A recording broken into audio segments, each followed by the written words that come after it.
গ্রাম থেকে গেছে রাজার বাড়ির সামনে, সে কিছুই জানে না, সে শুধু দেখতেছে সামনে কি জানি একটা হচ্ছে, সে লোকজনকে সরাইয়া সরাইয়া সামনে যাচ্ছে, সে কিন্তু আর কিছু জানে না। সামনে যাওয়ার পরে দেখতেছে অনেকগুলো লোক দাঁড়ায় আছে, এরপরে আর কিছু বুঝে নাই। মেসেজ ক্লিয়ার কিনা? সে পিস্তলের গুলিকে খুব ভয় পাইতো। যখন এই পিস্তল দিয়ে ফায়ার করা হয়েছে, সে কোনো একটা কারণে জীবন বাঁচানোর জন্য দিছে দৌড় সামনে। সামনে কি? পুকুর। পড়ে গেছে পুকুরে। এখন কিভাবে জানি কাকতালীয়ভাবে সে কুমিরের মুখ থেকে বেঁচে ওই পাড়ে গিয়ে কিন্তু উঠে গেছে সবার আগে। এই 1 মাসের মধ্যে ভুলে গেলেন। বলেছিলাম আগামীকালকে আপনি এক্সিলেন্ট ওয়ার্ল্ডে কি করবেন, এটা আগের দিন রাত 8টার মধ্যে ঠিক করার জন্য, মনে আছে? এবং প্রত্যেককে একটা বিষয় নিয়ে কাজ করার জন্য বলেছিলাম, সেটা হচ্ছে কাঁচামাল কি? গেস্টকে প্ল্যান দেখানোর জন্য, ঠিক কিনা? তা আমি যদি ধরি বিষয়টা এরকম, নসিহত আর খাসিয়ত, আমি আপনাদেরকে নসিহত করছি, আপনাদের খাসিয়ত পরিবর্তন হয় নাই, তাহলে বিষয়টা কি দাঁড়াইলো একটু বলেন? যদি খাসিয়তটা পরিবর্তন হইতো, কারো না কারো মনে থাকার কথা, ঠিক কিনা? আপনাদের কারো বয়স মনে হয় এরকম হয়ে যায় না যে 60-70, আমার 45-46 এরকম হইতে পারে, তো অনেকেরই তো এর নিচে, তাহলে মনে থাকলো না কেন ভাই? বিষয়টা মনে গুরুত্ব পায় না নাকি? আমরা কিন্তু আবার অনেক ইজ্জতওয়ালা লোক। কেমন ইজ্জত জানেন? একটা গল্প বলি তাহলে বুঝবেন। এক ছেলে বন্ধুরা আইসা বলতেছে, বন্ধু ইজ্জত বাঁচায় আসছি। কয় কিভাবে? কয় যে জুতা দিয়ে 2-1টা বাড়ি দিতে চাইছিল, গায়ে লাগে নাই, তো একজন কিন্তু খাইতেছিল, আমি ইজ্জত বাঁচায় আসছি। কয় সে কে? কয় আমার আব্বা। কয় আব্বা তো মায়ের খাইতেছে, আমি কোনো রকম ইজ্জত বাঁচায় আসছি। বুঝছেন তো আমরা কেমন ইজ্জতওয়ালা লোক? হ্যালো। অর্থাৎ প্রোগ্রামে আসতেছেন, কি নিয়ে যাচ্ছেন এটা কিন্তু ভাবতেছেন না। আজকে একটা টপিকস নিয়ে কথা বলবো, যেহেতু এটা ছিল ফলো আপ, গত প্রোগ্রামে কি বলেছি, কি নসিহত করেছি, আপনাদের খাসিয়তটা পরিবর্তন হইল কিনা, এটাই হলো গুরুত্বপূর্ণ। ধরেন আমার সন্তান, তাদেরকে আমি অনেক কিছু বলতেছি, তারা পালন করতেছে না, এতে আমার আহামরি কিছু আসে যায় না, কিন্তু সন্তান কি মানুষের মতো মানুষ হচ্ছে কিনা, এটা যেমন আমার ব্যর্থতা, তেমনি তাদের জন্য সবচেয়ে দুঃসংবাদ, কারণ সে পরবর্তী জীবনে কি হচ্ছে। Am I right? যদি বিষয়টা এরকমই হয়ে থাকে, তাহলে এই যে আপনারা এত কষ্ট করে আসেন, কোথায় থেকে কি নিয়ে যান, কি হচ্ছে, এটা কি উপলব্ধি থাকা দরকার কিনা?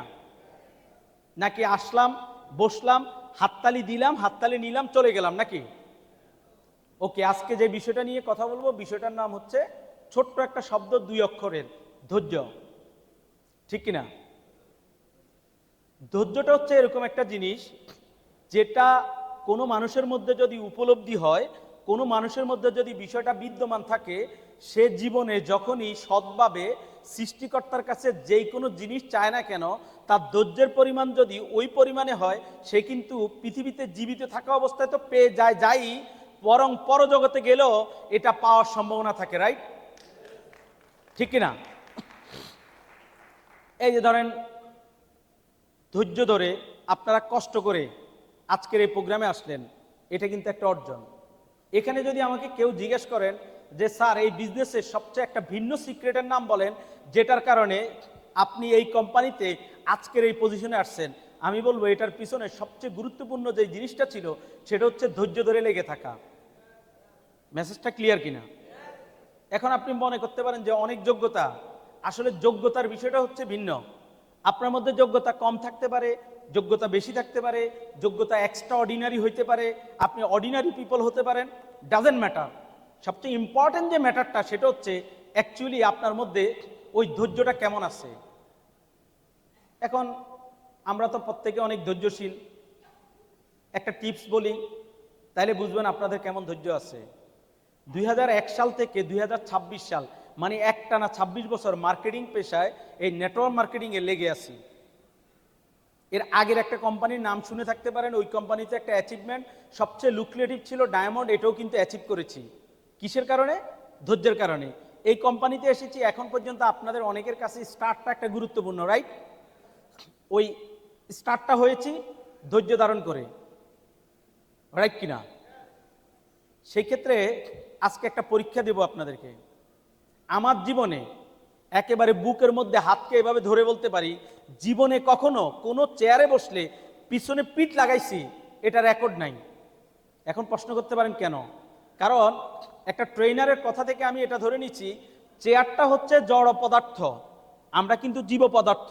ওই জড় পদার্থটা এতটা গুরুত্বপূর্ণ না যার কাছে আমার মতো ভ্যালুয়েবল একটা ব্যক্তিকে বিক্রি করে দিব।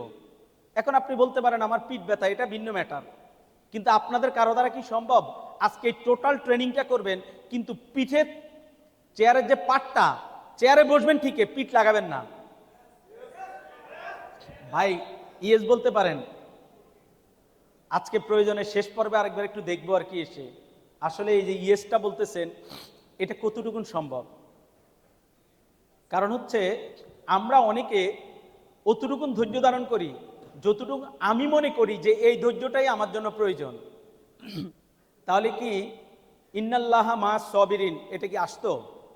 এটা কি মানা লাগতো, বোঝা লাগতো? আমার কথাটা কি মনে হয় একটু কঠিন হয়ে যাচ্ছে নাকি? ধরেন এই যে আপনারা ধৈর্য ধরে এখানে বসে আছেন, আপনাদের পরবর্তী স্টেপে একটা ধৈর্য আছে, এটা কি জানেন? সেলস অফিসার হিসেবে এখানে আসছেন, ধৈর্য ধারণ করে কবে আপনারা মার্কেটিং অফিসার হবেন এটা কি আসলে কেউ ঠিক করছেন এখানে? ইয়েস তো বলতেছেন। কে বলতে পারবেন দাঁড়ায়া যে স্যার আমি ডিসিশন মেক করছি, 4টা প্রোগ্রাম চলে গেছে, আগামী অততম প্রোগ্রাম আমার জীবনের এক্সিলেন্ট ওয়ার্ল্ডের রয়্যাল ফাইটারের লাস্ট প্রোগ্রাম। এই যে একজন পাওয়া গেছে পাগলা লোক, এটাই কিন্তু প্রয়োজন আছে। আপনারা জানেন অনেকে অনেককে পাগল বললে অনেক বেশি বিরক্ত হয়ে যায়, আমি কিন্তু বিরক্ত হই না। কেন জানেন? মার্কেটিং পেশায় না, পৃথিবীর যেই কোনো সেক্টরে, যেই কোনো পেশায়, যেই কোনো অঙ্গনে আপনি যদি আপনার নিজেকে ব্যতিক্রম হিসেবে তুলে ধরতে চান আপনাকে হইতে হবে রিয়েলি পাগল। কারণ সুস্থ স্বাভাবিক ক্যালকুলেটিভ ব্যক্তি কখনোই ব্যতিক্রম কোনো কাজে যেতে পারে না। মেসেজটা ক্লিয়ার কিনা? এখন আপনি যদি ধৈর্য ধারণ করে এটাই চিন্তা করেন যে আমাকে মার্কেটিং অফিসারে যেতে হবে, এই ধৈর্যটা কি আমাদের কাছে আছে কিনা?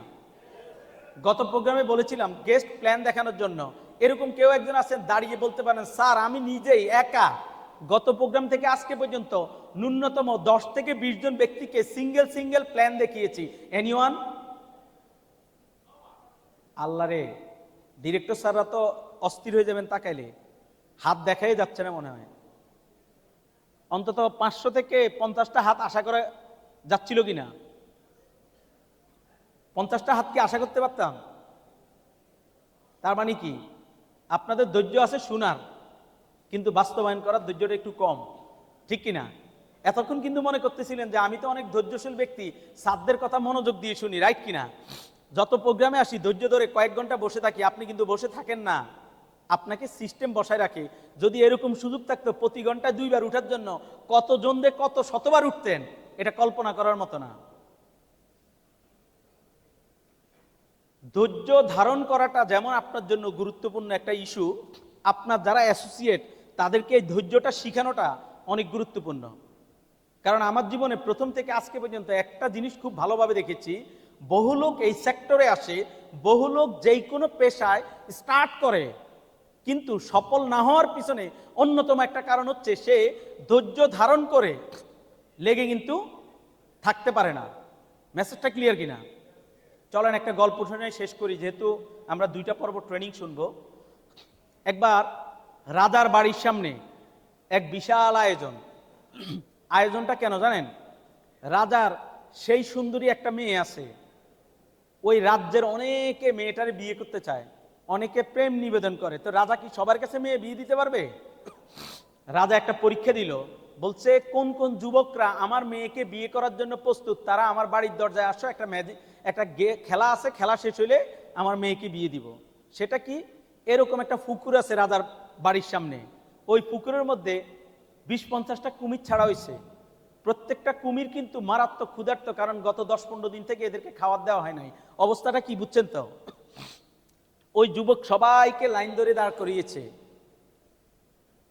যখনই বলবে পার হওয়ার জন্য সবাই এই কুমিরের মুখ থেকে পার হইয়া ওই পারে যাবে, তবে তার মধ্যে সবার আগে উঠে একটা ফুলের মালা নিয়ে ওই রাজার মেয়ের গলায় যে দিতে পারবে সে রাজার মেয়েকে বিয়ে করবে এবং পুরো রাজ্য পাবে। মেসেজ ক্লিয়ার কিনা?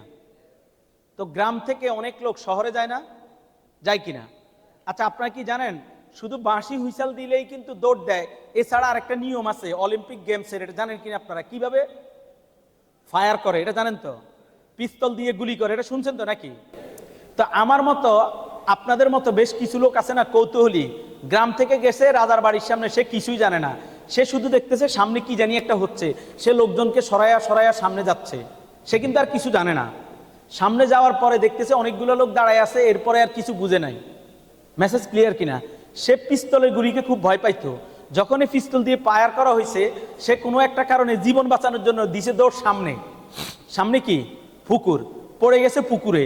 এখন কিভাবে জানি কাকতালীয়ভাবে সে কুমিরের মুখ থেকে বেঁচে ওই পাড়ে গিয়ে কিন্তু উঠে গেছে সবার আগে। তো রাজার উজিররা আছে, এরা ফুলের মালা দিয়ে দিল, বলল যে এই নাও ফুলের মালা গলায় দিতে গেছে। সে কি করছে জানেন? ঠাস করে ফুলের মালাটাকে ছিঁড়ে ফেলছে, ছিঁড়ে বলছে রাখ তোর ফুলের মালা, আগে বল আমার এই পিছন থেকে ধাক্কাটা দিছে কে? আচ্ছা, ধৈর্য ধারণ করে যদি সে 1 মিনিট শুনতো যে এই মালাটা আমাকে কেন দেওয়া হচ্ছে, তাহলে রাজ দরবারও পাইতো, রাজার রাজ্যও পাইতো, রাজকন্যাও পাইতো, রাইট কিনা? সে কি করছে? অ্যাচিভমেন্ট কিন্তু করে ফেলছে, বাট সে যখনই ওই 30 সেকেন্ডের ধৈর্যটা কিন্তু হয় নাই, ক্লিয়ার কিনা? ধৈর্যটা কিন্তু হয় নাই, বাট সে ছিঁড়ে ফেলছে। বলেন সে কি সফল হয়েছে? সুতরাং আমি বলবো, যারা আমরা আজকে এখানে এসেছি, আপনি আপনার জীবনে